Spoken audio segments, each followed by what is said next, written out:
Five,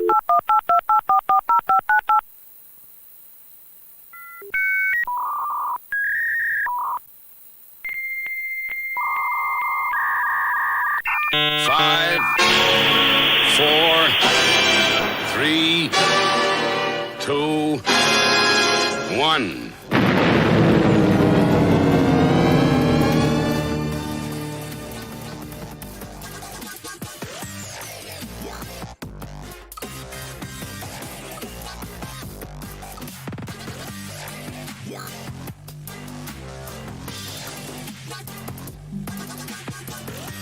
All right. Hello, willkommen, bienvenue, konnichiwa, ni hao, jambo, marhaba. It's time for the Armist Inquisition yet again.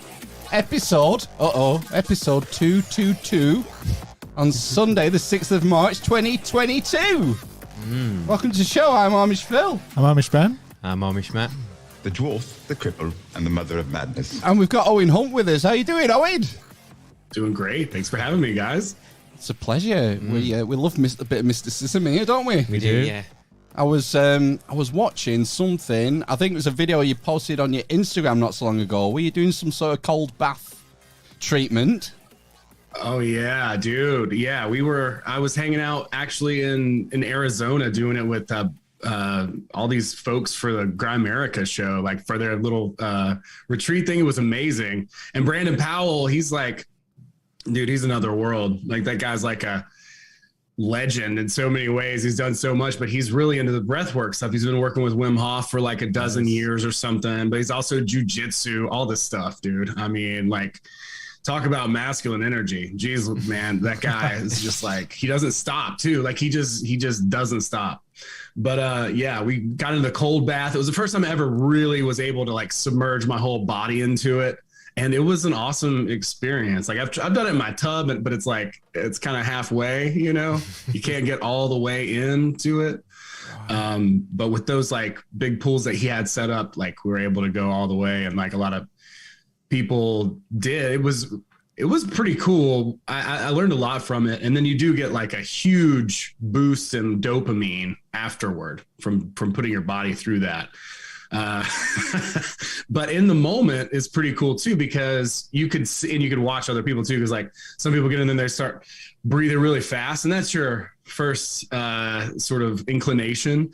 But he's like, just slow your breathing, slow your breathing. So when you can slow your breathing and just kind of like rest into it, it's kind of like a really, it's like a little bit of a click, like into just, okay, I'm not resisting this anymore.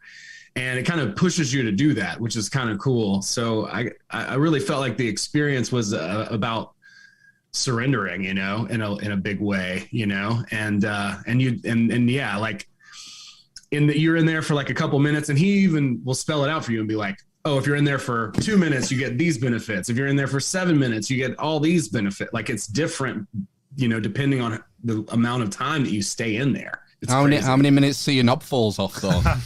Yeah, that's the question, right? Yeah. Not more than 2, because that's how long I was in there. I was in there for like 2 minutes. I mean, there is like a ceiling, isn't there? Or I mean, well, Wim Hof is he's the Iceman, isn't he? He can probably live in one of these things. But I mean, for mortals like us, it's like a cut-off point where it's like, well, it's time to get out now before you die.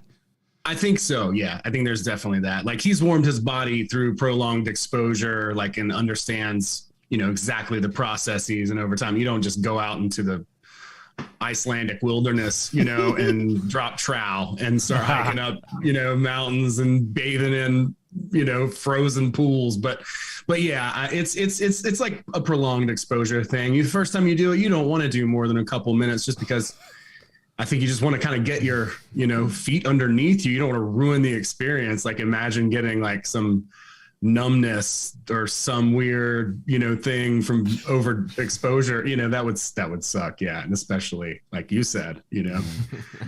Is there like some like physiological mechanism that gives you some? Is it like an endorphin release or immune system boost or something? Do you know anything about that? Yeah, I think I try to make it as simple as possible. Of course, I'm no scientist, but I think a lot of the practice has to do with staying calm and keeping your nervous system, staying in the right nervous system. So like we have two different ones, like, or maybe three actually in polyvagal theory, but like staying in the right, which I get them confused. There's like the sympathetic and the parasympathetic nervous system, but basically being able to stay calm in a otherwise stressful situation, like there's a lot of power in our nervous system. That's why those like monks train for many years, you know, meditating and doing that kind of stuff. So there's a lot to it. And in fact, you know, you could probably reduce all of experience down to just your nervous system experiencing whatever the thing is, because that's probably how we know it to be real, at least from a philosophical standpoint. But, you know, not to get into the weeds on any of that, but like there is a lot of power in understanding and being able to, you know, harness the right, be in the right like state of mind in your nervous system. So I see a lot of benefits practically for that, like depending on whatever it is that you do. Like it's like, oh, okay, I can be calm even in this crazy situation. My body is screaming at me that this is like the worst thing. But if I can just rest into it and accept it, then I can deal with the situation in a better fashion, hopefully apply that same like mentality to whenever I walk on stage and there's a bunch of people, you know, there, or I go into an interview, or I don't know, whatever sort of thing that might stress you out. I think it's a really practical, beneficial thing. Like, helps you focus your chi. Yeah. So I think so, given aim. It kind of ties into like what we've been talking about the last few weeks with Ryan 7. Mm-hmm. It's the same thing, the sort of the tree of life. It's sort of analogous to the chakras. And I mean, he's talking about these guys who were using things like sexual abstinence to charge themselves up and then use this energy and convert it into either, well, ritualistic kind of practice or a mental acuity or different things. It sounds very analogous to what you're talking about with the cold baths. Right. I don't know. I think there's a lot of wisdom in the body, you know, like we were talking about just a little bit before we got rolling. Like a lot of people that I know, and I do use these methods too to try and find truth for myself. You know, I will ask my body, you know, and see how it responds to certain things. There's really a lot of cool tools. That's why people do tarot. Of course, if you're not interested in divination, you don't have to. You can just ask your body. You can just make a strong circle with your fingers and see how it reacts. But I like pendulum. I like my pendulum too. These little things are really cool. What kind of stone is that, Owen, on your pendulum? Man, you know, is it just any old stone or what? I don't know. It's not any old stone. This was a gift. I think this is jade. That's like jade. I don't know. I want to say I don't know. I'm gonna guess wrong if I guess, so I'm not gonna guess. But I don't know. This was it's beautiful. I love it. And this is one that I've had for a while, and I've definitely grown a bit of accustomed to it. But basically the way the idea with the body is that you ask yes or no questions, and they're like really simple ways. You don't have to go and buy a pendulum or, you know, get a tarot spread or any of that kind of stuff, especially like with yes or no questions. I mean, you can even flip a quarter, and then see how you feel. And if you're like, oh man, yeah. I mean, it could be as simple as that, but one really simple way too is to just ask your body and see which way you lean. Let's make it best out of three. That's like the classic. Yeah. Have you ever read The Dice Man? Oh no, what's The Dice Man? Oh, it's a wiki book. It's especially good to read in your adolescence, I would say. But that's sort of on a similar line where when you basically the main character in that, you never know whether it's like a real person or not. But basically, he rolls a dice and asks a question of the dice, and that's how he leads his life basically by rolling the dice. So he says, if I roll a 2 or higher than a 2 or whatever, or lower than a 2, I'll do X, Y, and Z, or if I don't, I'll do this, basically. Shit. Right, so he devotes his life to random chance, essentially. Well, yeah, or is it? Oh, I don't know. Well, that's what I mean, you see. So that's the question, isn't it, essentially? Yeah. Is there a higher power or something else that's kind of controlling that? I don't know. It's a good question. You know, like I think I try to be in the in the camp of both and, you know, like you can make the wrong decision and still get to that dream goal, whatever that is. It's just that the sort of path is different now. It's just varied. So you still see the end in an optimistic light, but I mean, there are so many ways that can unfold to get from A to B in the universe. Every time we make a linear map of like, I'm going to do X and that's going to lead to Y and then this is going to happen. It's like, dude, good luck with your mousetrap, bro. Not gonna fucking work, you know? It's not gonna go that way. And so for me, for years, like I would just get hung up on one of these steps that I thought should have happened by now. And then I would get angry and want to give up and throw my towel in the ring. But when I started to learn that there's way more to how the universe works, like the mystical parts, like I wanted everything to make logical sense. It's good to have a plan. It's good to be, you know, practical, pragmatic. Those are not bad qualities to have, but you have to also stay open and be able to creatively problem solve because you've got the open loop, you know, things are going to happen different than how you planned them to happen. So it's a little bit of, you know, a balance between those things, but it has definitely helped me a tremendous amount because then you can just identify, you know, a potential opportunity as it comes along, you know, see what's available, not trip, don't overact or put too much effort toward a certain outcome or desire. Because like the universe, like I don't want to sound too hippie, but the universe, it has to like, there's the yin part of the process. And when we put a seed in the ground, like it doesn't just immediately spring up. Like if you like pour a bunch of water on it, you just drown the thing. It has to develop. It has to have, there's got to be like some time. So I think when it comes to like how we interact with reality, if we're a little bit more patient and open, then I think we wind up seeing the results a lot quicker, but also in different ways too. So I think it's just like tracking and paying attention to those kind of things, and then staying open, but also having a solid plan. You know, I really see it from both camps. I try to, right? Both and as much as possible. Because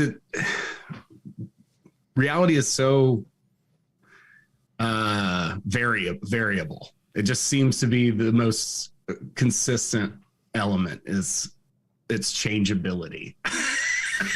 Yeah, it's chaos, isn't it? And yeah, well, that's the yin and yang again, order and chaos, and we are these sentient beings trying to interpret what we see and make sense of it all. And when you get down to it, we're just fucking balls of energy, aren't we? I mean, none of it makes any sense. No, the more I'm not a fucking expert on quantum physics or anything, but what I do know is the more we sort of start to learn about things like quantum physics, the more we realize that we don't understand anything.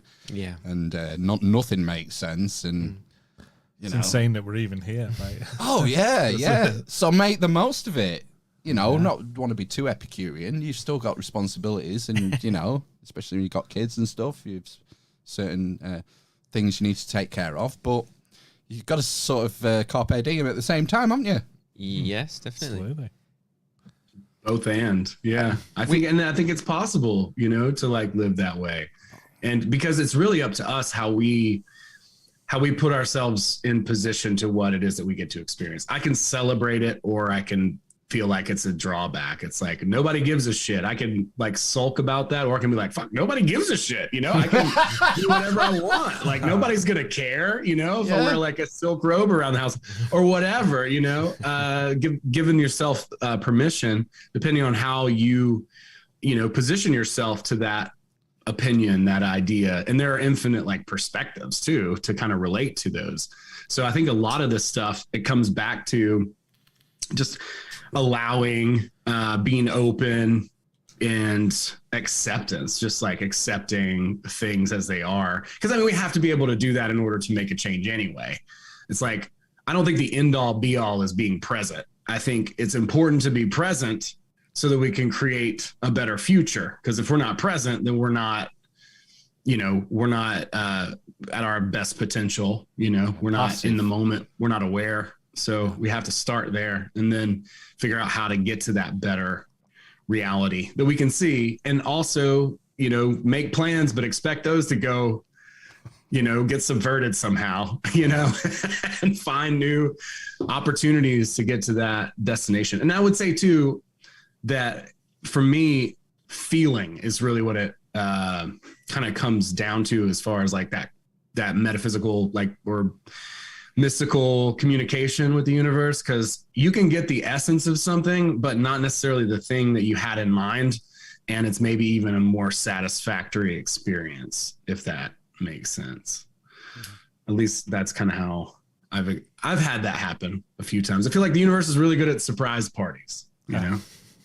We missed your orgone pendulum, your orgonite. We interrupted you. You were just about to whip it out. There we are. Yeah, these things are cool. Yeah, I think they're, from my perspective, I think it's really important. People get out of balance, and so many people they're kind of too spiritual, for lack of a better way to say that, or too emotional, right? Like, where, like, it resonates. And then all of a sudden, you've joined a cult and you're talking to the Galactic Federation and channeling every week, Yeah. Never again. Yeah. Or the opposite, right? Like, we become so practical and pragmatic and so intellectual that we get in our own way. We don't account for synchronicities and random chance that if we could literally, like, mathematically almost impossible things, or the wisdom of the body, which is the subconscious mind. Like, our body, we become what we choose to do over time. Habits get ingrained, things become automatic processes. And that's how, learning works. So there's a lot of wisdom in our body. And so the idea is to ask our body, and they should all line up, right? It should be feeling good. We should resonate with it. It should make sense critically, because on that scale of consciousness, reason is really high. It's actually above love, or at least, that type of sort of love that he's identifying in that particular map. But anyway, so a lot of people are into asking the body, like, if you feel a certain thing, why not confirm it, and just double check, make sure if it lines up, if it's in alignment. And so these pendulums are one tool that people will use, and you could just ask it a question. The first thing you want to do is just say, show me yes. So for me, it swings forward and back for yes. And then you say, show me no. Right. And so it's just like calibrating, is it? Yeah. And then, some people are like, make sure you're asking your highest and best self, make sure you're asking sort, like, people have their little superstitions and things. Yeah. So I don't know, whatever feels right to you. I'm not, not here to tell anybody anything, but I mean, you could get tricked. I mean, make sure that you're in communication and resonance with yourself. So however you want to do that. And then you can ask like crazy questions, questions of the body, like, should I write today? So it said, no, I've already written, so I shouldn't have to. Let's see. Did I write today? Kind of. A little bit. Not that much. But yeah, I mean, they're pretty cool for that. Like, if I'm between decisions and I'm like, should I do this or do that? And I feel like I am relatively intuitive, and that's that muscle that you've got to build and learn to trust. But there's a lot to it. So do you feel by using the pendulum, are you trying to trigger or awaken your subconscious to give you an answer? Is that part of the idea? I think so. I think you're gonna subtly move in some certain way to kind of tick that thing off. You're not doing it intentionally. We want to hold it still. But I mean, even standing, you can just say to your body, show me yes. And my body will lean forward, and I'll say, show me no. And it leans backwards. So that I've incorporated from time to time. It's crazy but I think, if it's something that you feel like you're unclear about, it can be really a helpful tool. And again, back to the flipping the coin, if you're like, I still don't like this, then there you go. That's it. Yeah, seeking confirmation. From yourself. Yeah, it's an interesting practice. Something I've never considered before. No, but I suppose I'm not asking myself those sort of questions on a daily basis. Most people aren't, are we? We're just sort of drifting through and going with the flow, the sort of. I was just wondering as well whether, just on a practical standpoint, whether you're supposed to, do you get a pendulum that fits your needs and kind of feels right, or is it just that you can just use anything basically? Does it have to be sort of like a stone on the end of it, or am I being sort of silly? No, I think you can. I think that's the beauty of defining your own processes and experiencing the world your way. I think that's great. There's all kinds of different just different methodologies, modalities for calming yourself down, like your nervous system. You can hop in a cold bath, or you can do EFT tapping, I mean, there's just a bunch of different practices and practical ways that you can, have a little bit more control over your body and your awareness. What's EFT tapping? So EFT tapping, it focuses on certain meridians in the body, and it basically helps you to calm down, to relax, to let go of stress and tension. I have another friend named Jim Shane who has something called the core method, which is really a simple thing as well, to just kind of breathe through your body in a certain way, to release stress and tension, just to be aware of it, and let that stuff go. Because things that like build up and we get like irritated about, like that stuff lands in your body. So we got to get it out somehow, like that could be like taking a run or working outside or, whatever. It could take any form, but like letting that energy out. And the more intentional and aware you are, the easier it is to kind of clear space in the body too. Cause I think you do get like energy blockages and stuff like that. You start having, weird, hangups and things happen potentially as a result of that. I'm not expert on exactly how energy flows through the body, but I do know that is what's happening. This is mega important because it's coming to light, particularly over the last couple of years, that stress is one of like the leading comorbidities, especially in the Western world. Stress isn't just something that's in your head. You're right. It is something completely physiological as well. It's fucking up your circulation, your heart. It's bad news. So any tips and tricks we can sort of garner from different places to try and relieve our own stress, that's a great idea. Absolutely. Yeah, man. There's a bunch. Like I love sharing that kind of stuff. Like even the Wim Hof thing. Well, he'll tell you to just hum. And this is why a lot of Buddhist monks will hum and sing and chant. It's directly vibrating a specific nerve, your vagus nerve, which connects the mind and the heart. So it's like vibrating that, and it calms you down, and just like and you can just in 1 minute just breathe in and like try to do it as slow as possible and do it like 3 times in a minute or in a couple minutes or whatever, and then your heart rate will slow down and you won't be so, because I mean, man, they're harvesting loosh left and right. They just saw, like, I'm glad that they fixed the pandemic now. I didn't realize that. Yeah, it's gone. It's over. The solution was going to be, World War III, Russian invasion. Yeah. World War III. Right. That's great, isn't it? But at least COVID's over. Well, it's just completely flipped on a dime, hasn't it? And it's the news media. It's the media and the news media. And that's causing so much stress. I don't think in our lifetimes we've seen such an obsession with one thing for such a prolonged period, and then to flip on a fucking dime. Yeah, it's very strange. So hard. It's like the memo went out.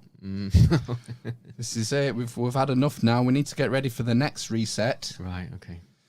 And oh my gosh, it's crazy. And I mean, this is something I wanted to ask you, Owen, because I feel more and more like I'm a bit of an outlier, like you, in that I'm into these sort of esoteric subjects and psychology and spiritualism and all these sorts of things, and I'm finding it increasingly hard to relate to other people. because I gave up watching sport about 10 years ago. I don't really watch TV anymore. I don't listen to the radio. And so it always interests me when I meet someone like you who's on a similar sort of path, how you made your change. How did you get into it? Why are you swinging pendulums about and not watching ice hockey or something? That's a good question. I mean, in 2 words, for me, it was because of crippling depression. You know, it was like I felt so alone, just got ran over by a steamroller, basically, when I first started asking questions about reality, and my paradigm completely shifted, and I felt so helpless and alone and so much like a victim for like even a couple of years. And that's why I'm swinging pendulums now, is because I was so down before, and I was like, man, I got to come out of this. I've got to have some sort of control over my reality, because I just felt like I had none. I wasn't relating with anybody. I wasn't social anymore. I wasn't being myself. I was like living in my dad's basement, literally. And, you know, overall, I'm an optimistic person. But at that time, I had drank the Kool-Aid of they control us and they do everything to us. Right. And so I started having to look for a way out of there. And then I started looking into spirituality and self-help and a bunch of that type of literature. And I found a lot of really, really valuable and useful information, and then started connecting with people who were also into that, who were, you know, not super duper woo woo necessarily. Some people are, and to each their own. I've learned that all points are valid, you know, like every perspective is, you have to just allow it to be, you know, you can't, everything we fight against, you know, in the material sense and in the specifically though, in the emotional, spiritual sense, everything we fight against, we're endorsing, we're validating it by being against it.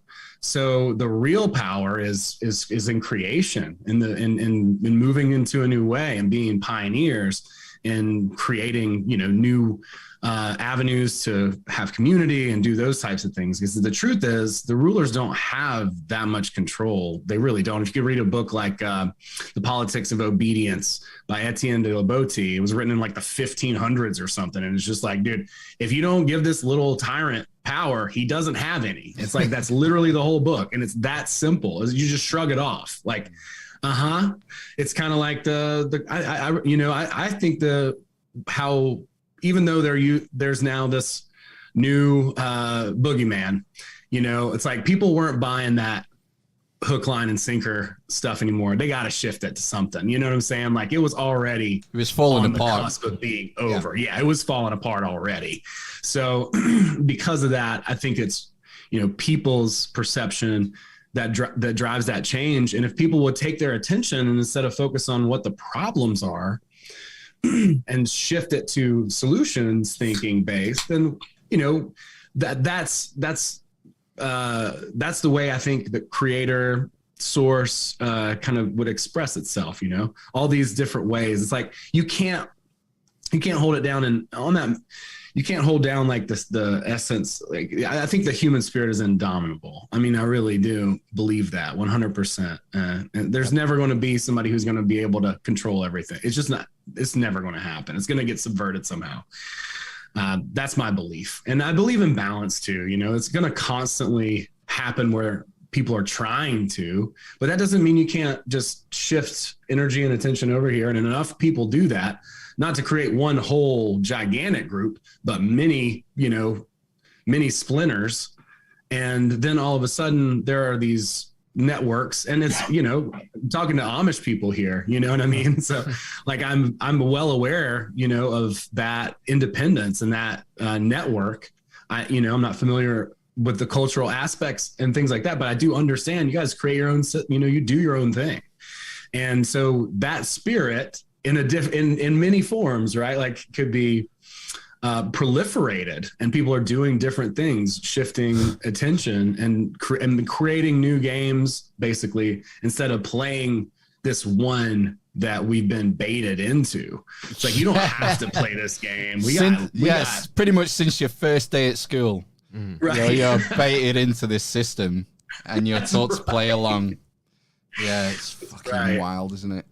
It is. Even our posture, like stuff like this I've learned. It's like they shove us in chairs. Like we were in chairs for thousands of years.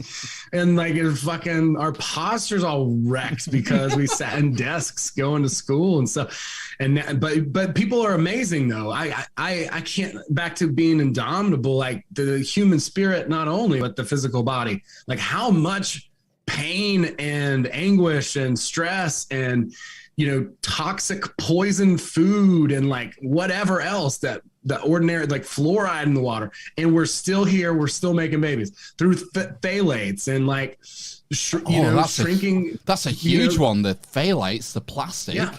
They're only just starting to realize this. And the population of the West is just going to fucking collapse in the next 20, 30 years because we're all going to get infertile.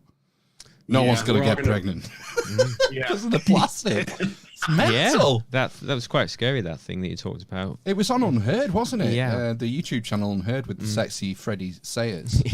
I think it was on there, wasn't it? He interviewed the author of this report, the study or whatever it was. And it was fucking terrifying. It's like, holy shit, we're doomed unless we sort this out. But no one cares because, Match of the Day's on. Or The Crown, or whatever's fashionable. The Crown is a good show. What's this? It's bollocks. It's all bollocks. It's make believe. It's fairy tales. It's not real. It is. We could look at that like mouse experiment too. I can't remember who it was that did that, but the mouse utopia experiment. Not Skinner. Was it Skinner? It could have been. Oh, Skinner's rats, weren't it?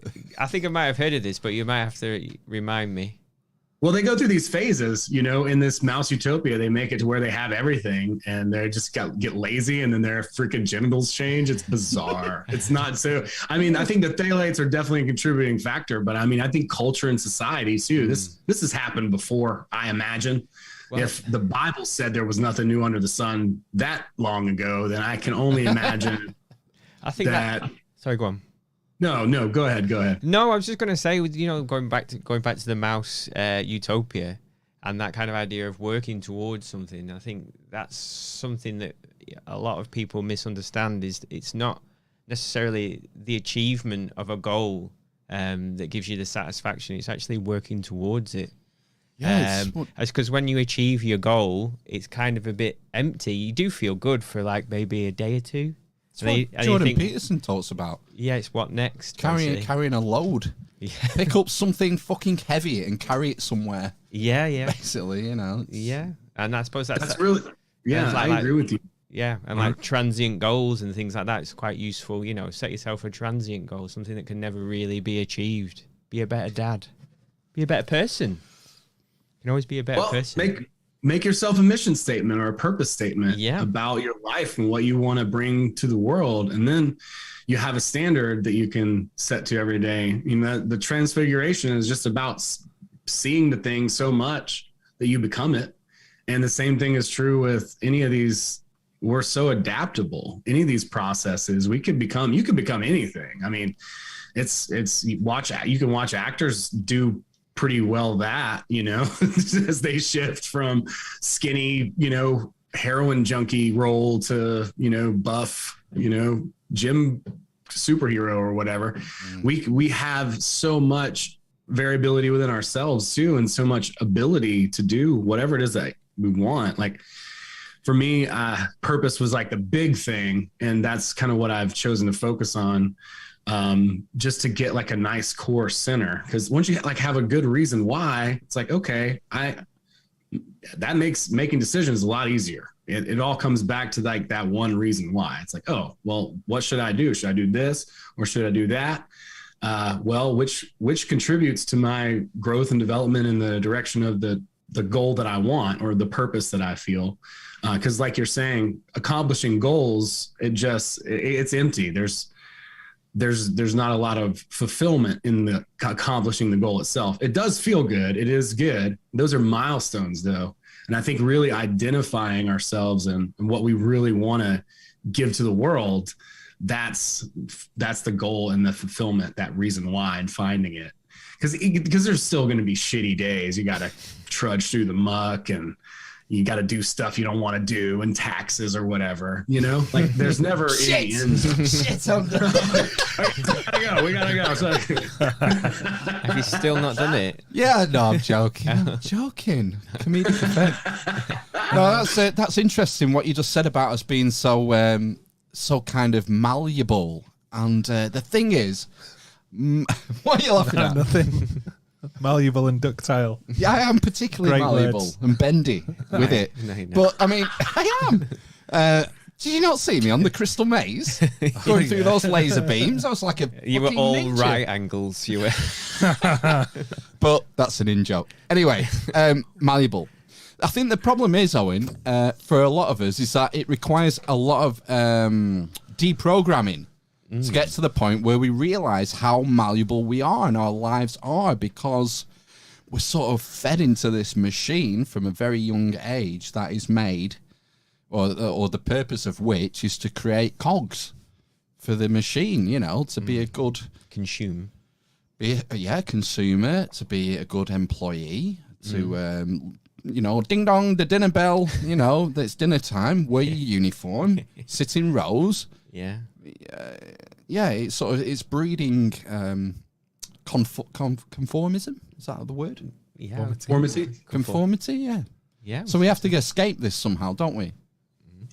yeah, I think it's interesting, like the malleableness itself. Like that's why we've been able to go all the way this direction. And that's why I was so upset and depressed whenever I first had, you know, my paradigm shift, is because like, I was like, fuck, man. I mean, I had my whole childhood stolen from me, basically, you know, as far as education goes. Yep. And what I wanted to learn and what would have been truly practical and helpful for me as an individual human being, and a man for that matter, you know, to be able to provide, to be able to learn how to create, ways to make money and serve people and build community, like all that stuff. And I was upset because I didn't have that opportunity. But at the same time, you know, that also was a ton of leverage for me to learn, you know, new things when I did decide to take that next, phase of learning, because you kind of have to like take inventory and understand, because I was so malleable, here's how I was programmed and here's kind of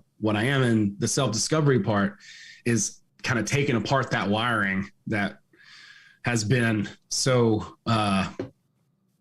powerful and prevalent in our development, you know, from childhood and into adulthood, and being able to say, okay, cool, I'm going to pull the parts away that aren't me and see myself for what I really am, and start to learn and trust my own curiosity, my own intuition, you know, my own value system, you know, and then craft that, like, here's my statement of being, of purpose. Like, there's the truth in that we're here just to be too. And I acknowledge that, but I also think it's more meaningful to live in a way where you feel like you're going to contribute something to posterity, like you have something. And, you know, I work with a range of different people. So you could come at this from this like sort of sacred way, like you have a sacred purpose, or you can just be like from the practical sort of side, like, hey, I'm just going to define it myself. I don't need to have it be that certain way. But it's really about developing, I think, a relationship with ourselves, our intuition, which is where a lot of the creativity comes from, and where I think that power that is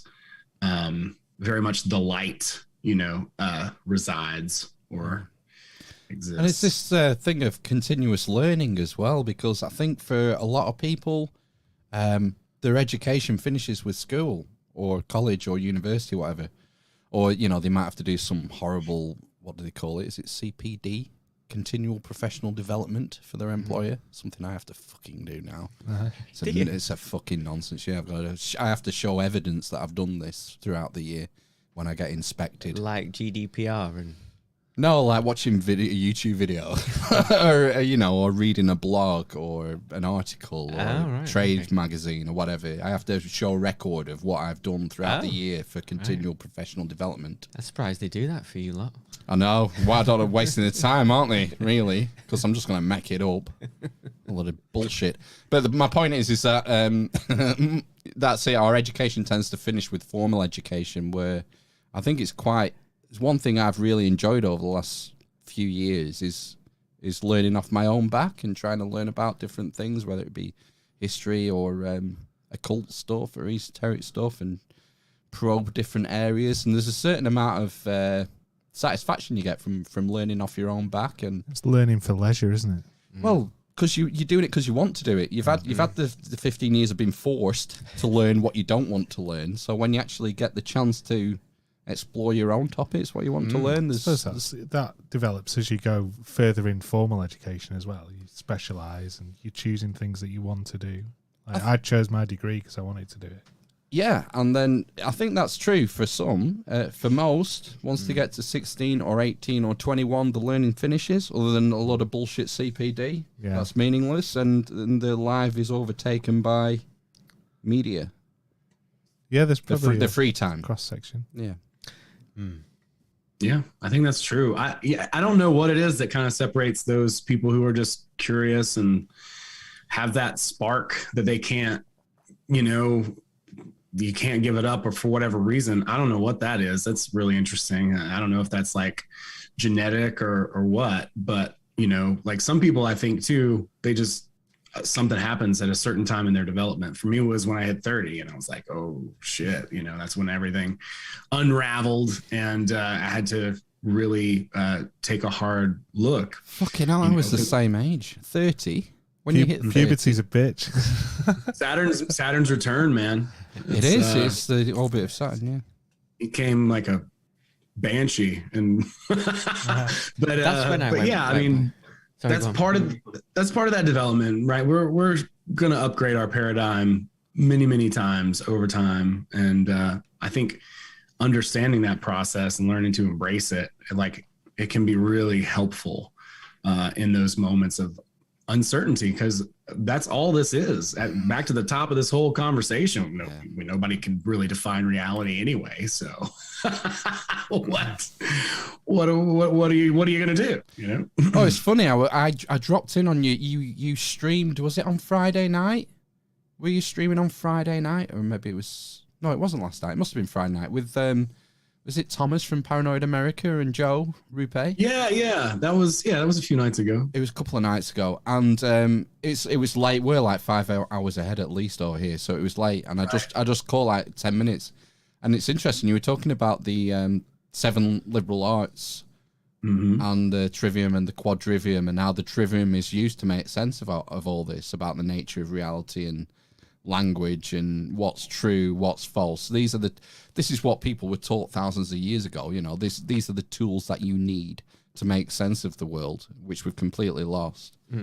Yeah, and that was part of that whole awareness for me when I learned about those tools, and I was like, wow, I never got this. I would have loved to have gotten this. I would have actually, maybe because I'm terrible at math, but if I would have understood the numbers had meaning, and that they, how sacred geometry works in relation to music. And, our discovery the other night is like, wow, look at these primary tools that show you how connected you are to everything. So instead of compartmentalizing, we're doing English now, ding, okay, math, ding, history, ding. Like, instead, it's about weaving everything together and seeing how you are a part of the system. What Thomas said was that the trivium is about understanding yourself. And I agree with that too. It's like, this is how we make a decision. We gather the information. What do I need to know? Do I have all the information? Cool. Eliminate contradictions. What's the best idea, using logic, and then taking action on that particular thing. It's really an intuitive thing. But the trivium, you skipped out. So the trivium being grammar, logic, and rhetoric. Yeah, exactly. Input, processing, and output. So that is us relating to ourselves in a very intuitive manner. We do it automatically, but being able to see that, and then being able to see how it's used the opposite way, you know what I'm saying, against us, where it's just rhetoric. There's no grammar and logic. You know what I'm saying? And people don't know to be able to question that stuff, because rhetoric is a powerful tool. Funny always wins, man. That's why I like comedy, because like the person who subverts and has that last little zinger, they win. It doesn't have to be logical argument. It just has to be the funniest little line, and then ha ha ha, everybody laughs. You get clowned. So, so it's interesting to see it in that way. But he was saying that trivia is how we relate that information to ourselves, is our natural learning process, and then the quadrivium is about how we interact with nature. And so we're seeing both of those at the same time in real time, and we're seeing like so many more connections instead of compartmentalizations as a result of studying those two things. What's the 4 of the quadrivium? It's number in time, or number in space, which is geometry. Number in time, which is music, and then astronomy, which is number in space. And so all of those have similarities. I'm sure you could study a lot.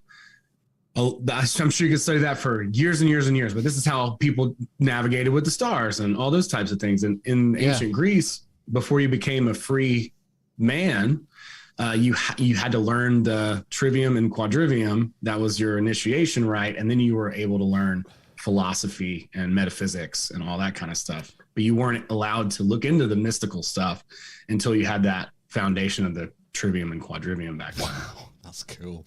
High standards. I won't get in. I'm not getting into the academy, I don't think. Well, maybe if you'd gone to Aristotle or something. Aristotle? Yeah, Aristotle. Aristotle, yeah. In Camden. My favourite football manager. Yeah, you would have been sorted. But that's the difference, isn't it? About sort of how you're raised and how people were raised then. And I think in general, we probably would have been more in tune with what was going on around us out of necessity.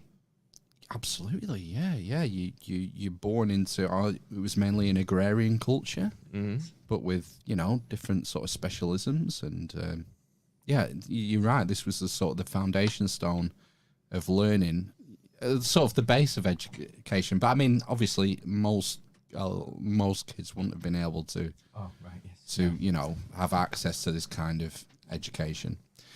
In Roman times, they did.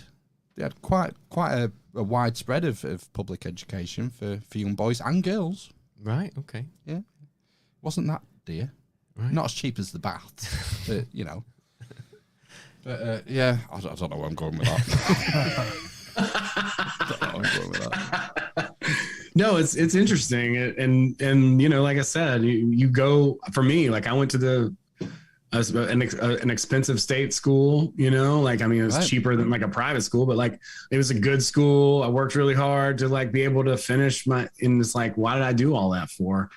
What? Like for me, I actually do use my degree, but most people I know don't. And I'm not saying there's anything wrong with studying and specified fields and all that kind of stuff. In fact, if any of this stuff teaches us anything, is that we can be a good student and be good at school too, but just know the difference between these two things, right? Like I don't have a kid, but if I did, I'd be like, don't listen to anything they tell you. Like I got you on the other side, but just like, rate yourself out, kiddo, just do what they say to do just so that you can avoid all that resistance. And I'll, show you that ideally it'd be good to have your own, have people around you could teach them stuff. I think that is probably a little bit more healthy if we go back to our ancient rights and ancestors and a lot of that kind of stuff, especially as men, like having to do those rites of passages to go from boyhood to manhood and that kind of stuff. I think that was probably very impactful. Well, like sticking your hand into a nest of fire ants, something like that.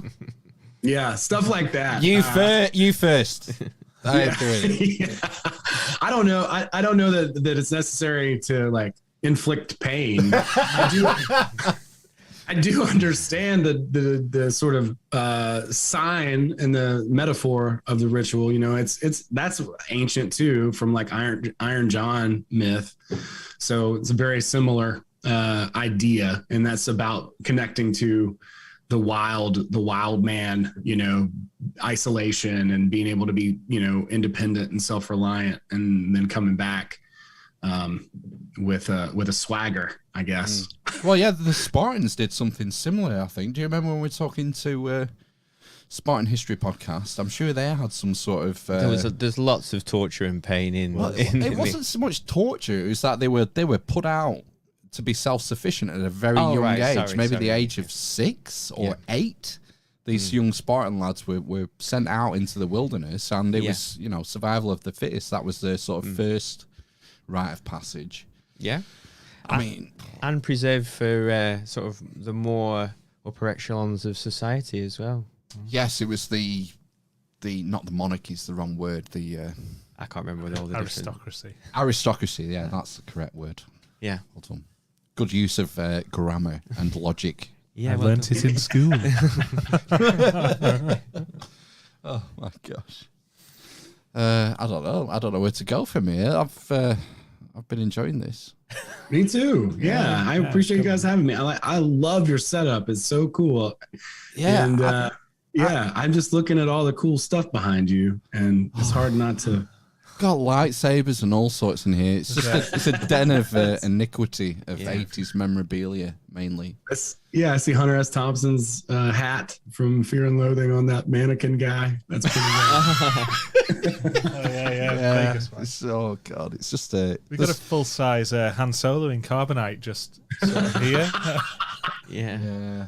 I've still not finished him. I've not done the buttons yet, the control panels. That was going to be my job during the lockdown. Yeah. But, you know, I spent time with my kids instead. Yeah. Boo. Boo.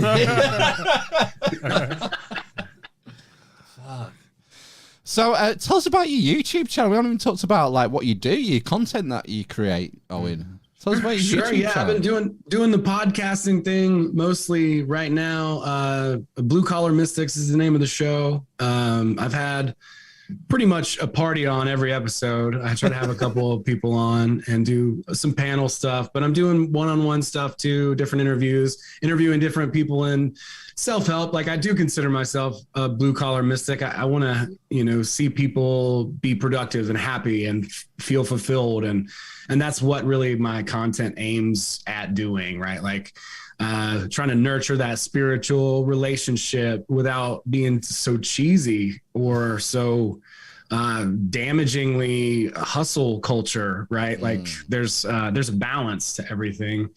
And so, you know, that's kind of what I focus on. I have YouTube channel. I'm on a bunch of other things. My friends at Content Safe, they send all the stuff that we make into like 5 different alternative media platforms. So I would like to encourage as many people as possible to check us out on the alt stuff, alt media. Have you had Rumble? Have you had Matthew on your podcast?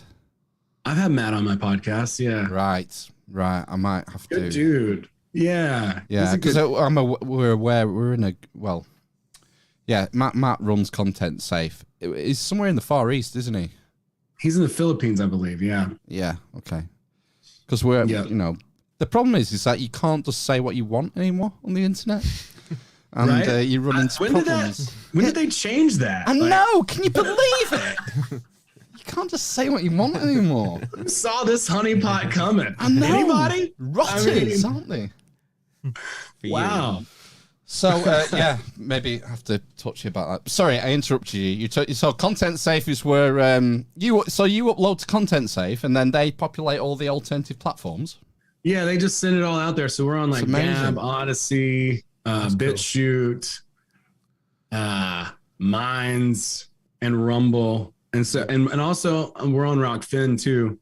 But I just want to encourage people to, you know, try to start patroning these alternative platforms as much as possible. You know, because like Discord's coming down now with some Banhammer stuff now, and it's going to be a constant thing, I think, where it's like this thing gets big and then it becomes now it's no longer a bastion of free speech, and then there's a new lifeboats, and we just go to those, and then we just keep doing it until we, you know, start creating other different systems. It's never going to end. It's always going to be a thing, but yeah, like I just want to encourage people to use alternative media as much as possible, and you know, support us there if you can. That's really, really cool. But yeah, we're on YouTube too. I'm going to use all the platforms. I'm on Facebook too. Our Telegram group is really pretty cool.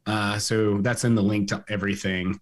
And so that's the majority of what I do. Really trying to get, more of the spiritual concepts down to practical manner and use as possible without it sounding too woo-woo-y or too like, I don't know, hoorah, I guess. Somewhere between the two. That's important to sort of bring a practical element to this, because you can read all the books you want, but you sort of come to the point you think, well, what's the point? If I can't implement this stuff in my own life, why am I soaking up all this information? So if you can sort of distill that into things that people can implement, that's great. Yeah, and so, because we want to put this into practice anyway, and that's really where, I think it's important to, because I just floated through and just read everything, and that was cool, in a sense, because I got so much breadth, but until I really got specific and started actually putting things into practice and like trying them and doing them and doing that kind of stuff, I didn't really know what worked and what didn't, because there's just so many people out there that just repeat. They're just repeating pieces of shit. That's all they are. Just saying whatever so and so said and pretending like they have the same experience, and just there's just so much of that, because literally the internet is like, please just give me as much content as you can. So people are just making crap up. They're just saying all these things. And whatever. It is what it is. What we do every week. Well, I'm talking about self-help. I'm talking about like self-help stuff, right? Yeah. It's just spinning wheels. Tell you what, Owen, we're on remember we signed up for a website like 2 or 3 years ago, and it's this sort of matchmaking website for podcasters and guests.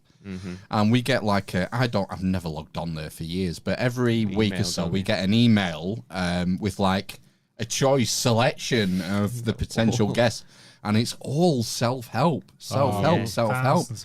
And you get a little paragraph of their story and how they're going to be a great guest, and it's the same person basically over and over again, but with different color hair and a different sex and from a different country. It's like there seems to be a massive appetite for this stuff, but we still seem to be underserved.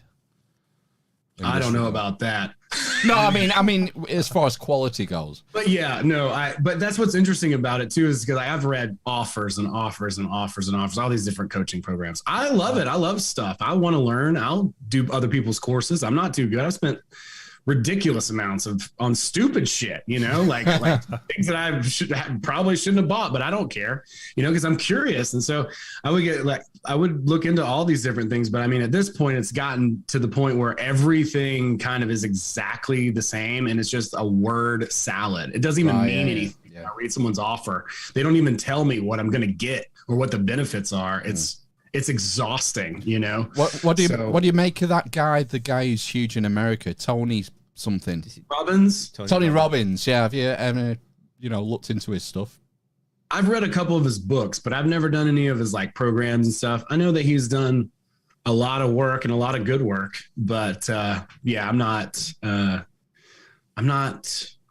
sure, because I've never been to like one of his seminars. I know he uses a lot of NLP, right.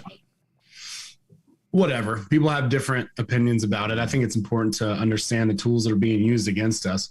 And there's just no other way out of that, right? But I think nonviolent communication is a lot more powerful and useful, So you learn both, use what you like, or aspects of both in each. They say that the NLP stuff is very similar to the Trivium stuff. It's really just about picking apart and understanding the grammar that's in there, and those little pieces that they're,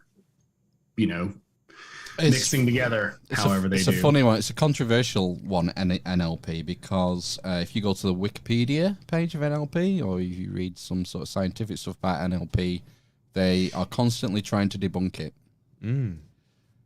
It's just marketing. It's marketing, NLP. It's messaging.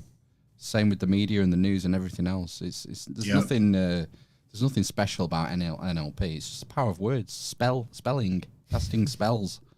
That's all it is. But, you know, because they've put this label on it, NLP, and because some Right. guy wrote a book about it and he said, oh, this is how it works. And, well, yeah, that's easy to take apart. But the actual meat of it is that it's programming, essentially, I think. Yeah, it can be used that way. I think it can be used, you know, very positively too, to understand that like words are categorical representations of things, not the things in themselves. So one of my biggest heroes is Robert Anton Wilson. He talks a lot about maybe logic. He talks a lot about belief systems, which he calls BS, you know, like all belief systems. He says, I don't believe anything, but I have my suspicions. That's his kind of famous quote. And I love that, you know, because the NLP stuff, it goes from like the structure of magic, which is on my reading list right now, to before that, what was the guy's name? He had kind of a long name, Korzybski. He's talking about how words work earlier on. And Robert Anton Wilson took a lot of from his work. And I think Bandler, the guys who wrote the structure of magic, which became NLP ultimately, just identifying to understand, like, we use words to try to describe things, but the words are just symbols pointing to the thing itself. You know, if I say black cat, you see a different black cat in your head than I see in my head, potentially. I might see Sylvester cat. You see, you know, one that you had, or one that was scary in the moon or something. You don't, you know, so they're great as signposts, but if we just shifted the way that we speak to, instead of being like, this is Robert Anton Wilson's whole thing, is it's like, if we said, I prefer Mozart to Beethoven, I think that it's better seeming to me, instead of Mozart's better than Beethoven, all of a sudden we're in a completely different world altogether. Was Wilson the Illuminatus guy? He wrote Illuminatus trilogy, yeah. Yeah. Man, I've not read that for years. 20 years probably. They put together that one religion that praised Eris too. The Bob Discordianism. Discordianism, yeah. Yes. Holy shit. Yeah. Amazing. I'm gonna have to pick that up again. It's sorry. It's fun. It's funny. God, he's gonna have a sex screen. I've never seen you so excited on a podcast before, man. man. Awesome, dude. It's good, man. Hell yeah. Sweet. What's what you're reading at the minute, Owen? At the minute, I'm about to read again. I'm reading Reality Transurfing, but I'm almost finished with it.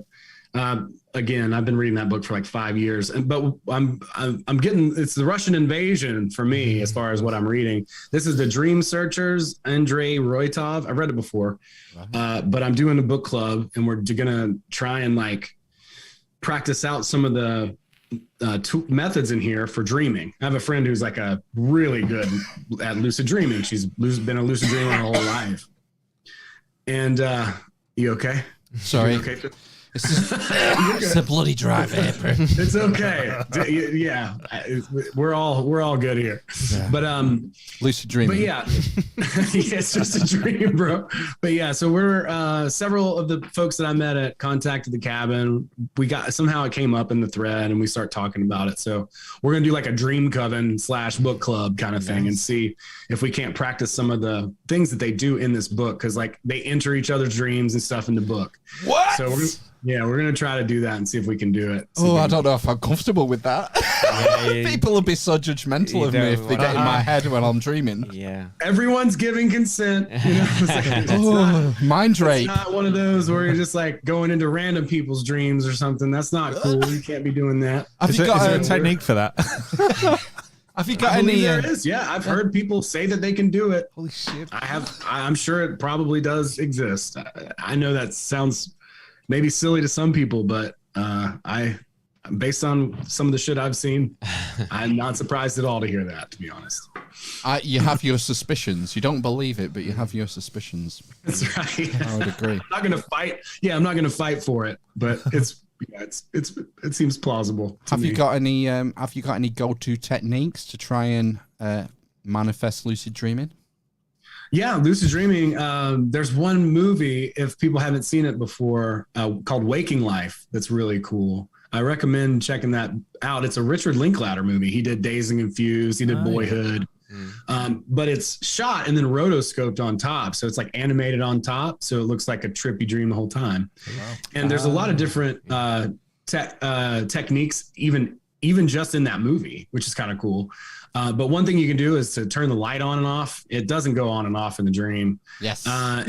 And usually, but not always, reading things is weird. Like words and numbers will start to like morph and change. Like if you look at a clock, or if you look at like a book or a signpost or something in your dream, sometimes the numbers will hover or move, or they won't make sense, you know? Yeah. Like the first time I had a lucid dream, I was walking through a parking lot and I realized I was like, holy shit, I'm dreaming. And I looked up, and we have a lot of Walmarts here. In my dream, I was in this Walmart parking lot, but I looked up and it said the Wall Rock Cafe. And I was like, yeah, this is definitely a dream. So then I said to one of the dream characters, hey, you see all those buggies over there? We call them buggies in the South. They're carts, but whatever. I was like, push them all over. And then he fucking did it. And I was like, so then I went into Walmart and like started just messing around and play with like toy guns or whatever. And then I walked out of Walmart and just flew into the sky, and then I woke up, and I never felt better than that, dude. I swear to God, I woke up and I felt like what Kobe Bryant must feel like, you know what I'm saying? Like in the morning, where it's just, I just felt so literally lucid, like so in control and powerful from that dream. But I've had a couple since then, and they've all sort of varied. And the lucidity kind of wavers too. Like you can kind of be aware that you're in a dream. So often I get so close. I'll be in a 40-foot tall tree and I'll be like, am I dreaming? This seems right. Yeah. I was, do you know our buddies from the Big Conspire podcast? I went on their show like sometime last year, and we were talking about lucid dreaming. And Lee said, yeah, I'm fucking shit at lucid dreaming. He said, every time I try and take off, I end up just sort of hovering and scraping my belly off the ground. I can't even fly properly. Every time I just want to wake up and I shit myself. The only two tips I've heard, and I don't know if you've heard these, Owen, for encouraging lucid dreaming, is the first one is a bit like the light switch. It's knocking on the door frame when you cross a threshold. So it's the same mechanism as the light switch. Your hand will go through the door frame. And the other one that I know of is looking at your hand. Yeah. Oh yeah, that's a good one. Yeah. Abby says that one too. And one that is in this book that I'd never seen anywhere else is to draw a dream map. And for sure, I go to a lot of the same places, like that 40-foot tree. You know what I mean? But there's another place that's like bizarro beach vacation place that we always used to go to, and I'm there a lot. And so there's this one house that I'm there a lot. So if you start to draw a dream map and like log the places that you're in, then in time it can help remind you while you're asleep, like, oh wait, this is that dream castle bouncy house. This is like, you know, I'm not about to get arrested. You know what I'm saying? Like it's one of those. So, so, you know, that's one cool way, but yeah, looking at your hand, I've heard looking into a mirror, because you're not going to see the same reflection that you normally do. That's some trippy shit. Yeah, that's weird. Fucking hell. But you could even ask the dream characters too, different things, like, because they'll if they're a dream character, then they won't really be able to tell you anything. Like you can be like, this is a dream, and they'll be like, it's like, you know, like,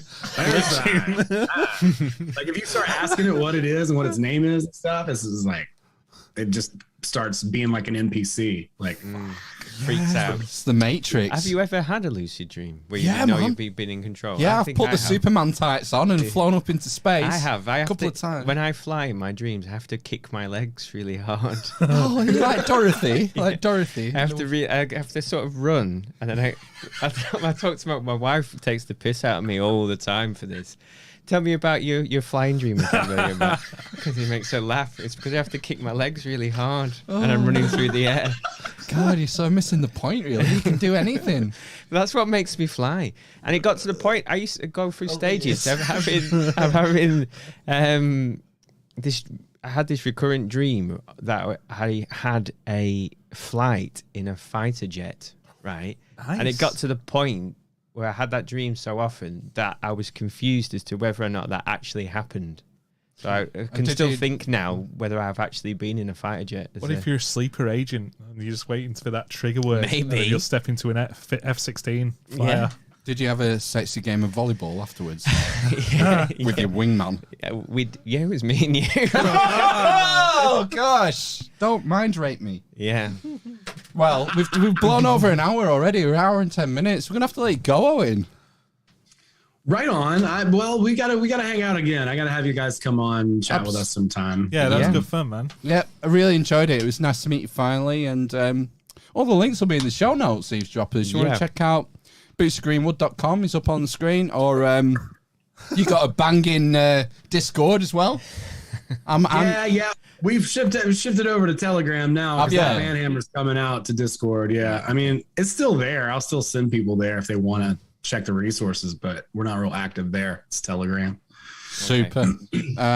Yeah, it's been great. You're a beautiful man. I love you, and best of luck for everything you're doing in the future. And let's do this again sometime. Yeah, definitely. Yeah, let's stay in touch. Thank you guys so much. It's so nice to meet all of you. You guys are awesome. Keep doing what you're doing. It's amazing. You too, man. Thanks for having me. All right. See you later. Stay on the line for 1 minute while we play ourselves out, and we'll catch you fuckers on the flip side for some housekeeping and some news. Yeah. We've got some funny shit tonight. So rude. Well, sorry, I know. Sorry, don't mean to swear at you. You can't. Right, see you in a bit.